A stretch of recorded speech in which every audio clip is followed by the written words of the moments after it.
The time is 6:31. Today is Thursday, November 17th. I'd like to call this special called meeting to order. May we have a roll call, please? Delory, Here. Mata, Here. Onken, Here. Garrett, Here. Stiegel, James, Here. Chase. Thank you. 6 members present. We have a quorum. Item number 2 is citizen comments. At this time, if anyone would like to speak on any topic, you may do so now. We ask that you limit your time to 3 minutes, that you fill out a comments form, and we will have a public hearing in just a moment, but if you'd like to speak on anything else, please feel free to come up now.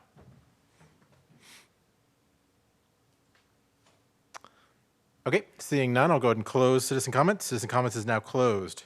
Item number 3, public hearing. 3A, the first of 2 public hearings for the purpose of receiving testimony, comments, and written evidence from the public regarding the consideration of the City of Kyle's proposed downtown master plan. I'm going to go ahead and open the public hearing. I have 2 people that have signed up. If anyone else would like to, please also fill out a comments form. And also, again, limit your time to 3 minutes.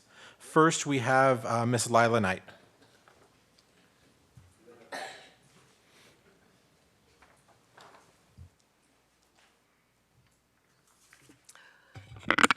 Seriously.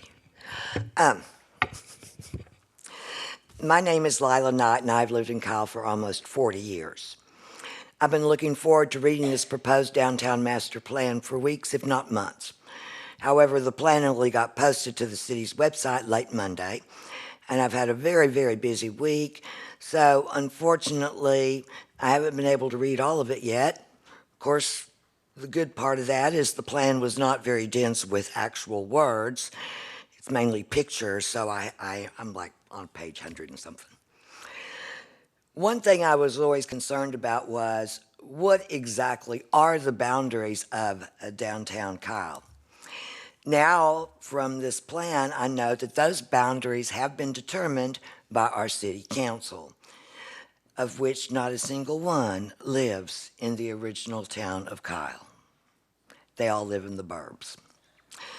No one bothered to ask the people who actually live here and who are downtown all the time what they consider the boundaries to be.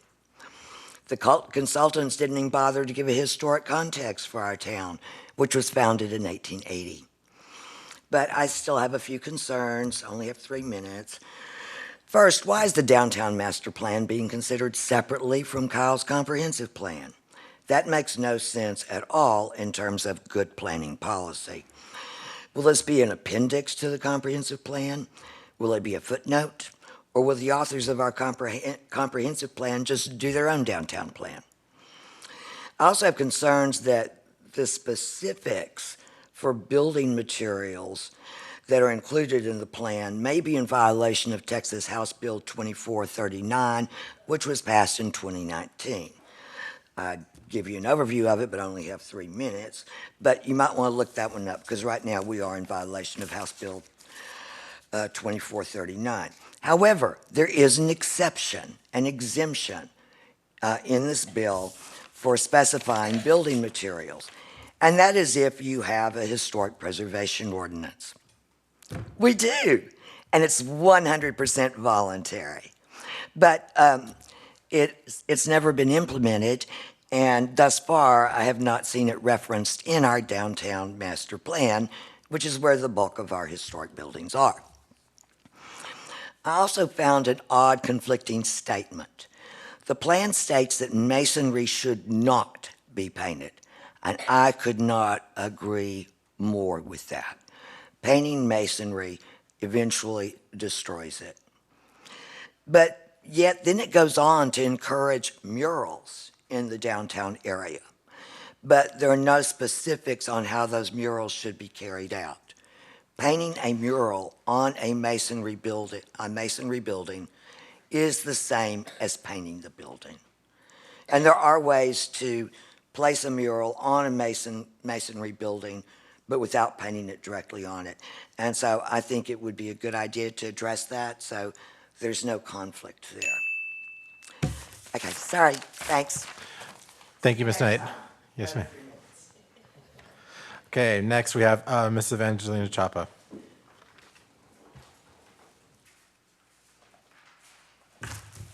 Good evening, Evangelina Chapa. I have some concerns, just two.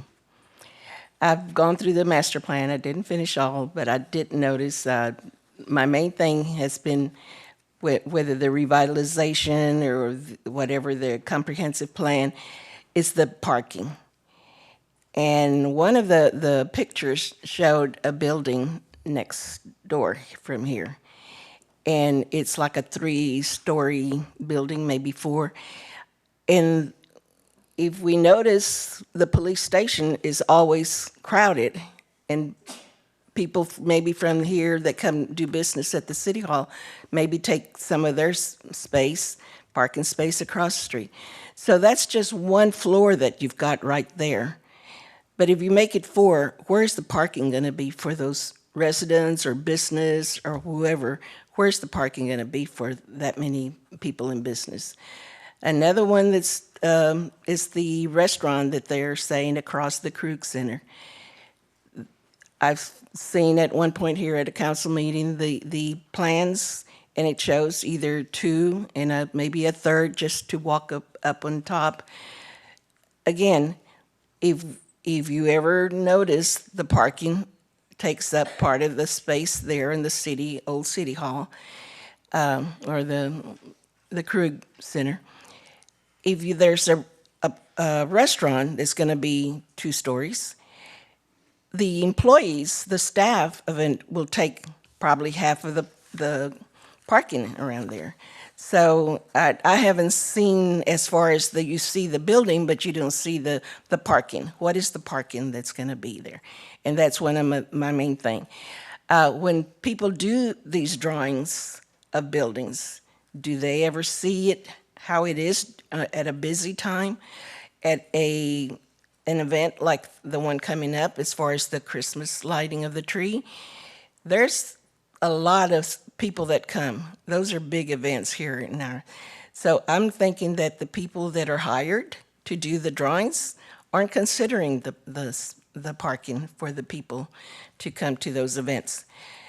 And another thing that bothers me is, how do you all, the city, not y'all, but the city, that to let the people know to come and voice their opinion of what they want in this town.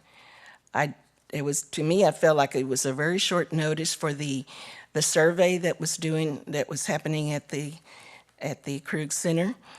I didn't see very many people. I just stayed there enough to do my survey, but I don't know how the others showed up. And it just seems like it's been as far as the downtown people to get notice. I know in previous years, I have my clipping of how we've gotten notice around in the old town. 2 of them. One was a little one, and then another one was this flyer. And this flyer went only 2 blocks of center on this side and 2 blocks on that side. And it was from here to the 150 where Vaqueros is. That's how we had a town meeting, and I've got the newspaper clipping and the date of the flyer. Thank you. Thank you, Ms. Chapa. Okay, is there anyone else who would like to speak for the public hearing?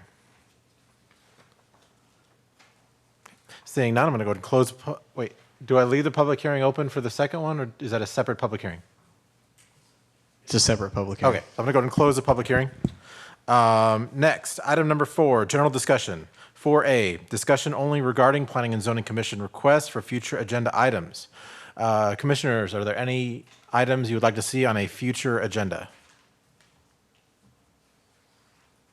Okay, seeing none, I will go ahead and move forward. Item number 5, staff report. Staff report by William Atkinson, Director of Planning. Thank you. Will Atkinson, Director of Planning, for the record. This is the first public hearing, of course, of the Downtown Master Plan that's been considered. The next one will be on 11/29, which is the 5th Tuesday of November, 6:30.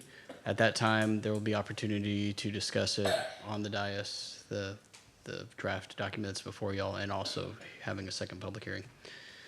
And then there's going to be, as y'all know, a public hearing at City Council on December 6th for the same item, and for them to take action on it as well. From a citywide comprehensive plan perspective, we have a couple items coming up. We have on the 1st, at Santa's arrival, we're going to have a booth and have an opportunity to get the word out about that as well. And we're going to have, we're calling it COCO and Comprehensive Plan at the Public Works Building on the morning of the 10th from 9 to noon over on B.Staff and 150, at the intersection of Lehman Road and 150. So that'll be an opportunity for the citizens to also come out and provide input for that as well. I'm going to be on vacation starting late tomorrow afternoon through next week. If you need to reach us, make sure that you coordinate with Debbie. And we will have staff at City Hall, but it will be limited. So just as a heads up. Alex, I'm so sorry. You had talked to me right before. What was the item that you wanted me to bring up? I just wanted escapes me. to make sure that you mentioned to the commissioners that we will be discussing this at the next meeting. Oh, yes. So, Yeah, I'd just be prepared with any, insights you have at that next meeting. Yeah, make sure y'all are studying the document. So, and make sure that take notes. That any concerns you see, we want to know. I'm taking notes from the public hearing tonight as well. Bring it up, and that way we can, if we need to, we can make sure we're including it in the staff report to City Council as well, and just make sure we're covering our bases. So that's all I got. Thank you. Okay. Item number 6, adjournment. I would like to make a motion to adjourn. Yep. Thank you. It's been moved by myself, seconded by Commissioner James. All those in favor say aye. Aye. All opposed? We are adjourned. Good night, everyone.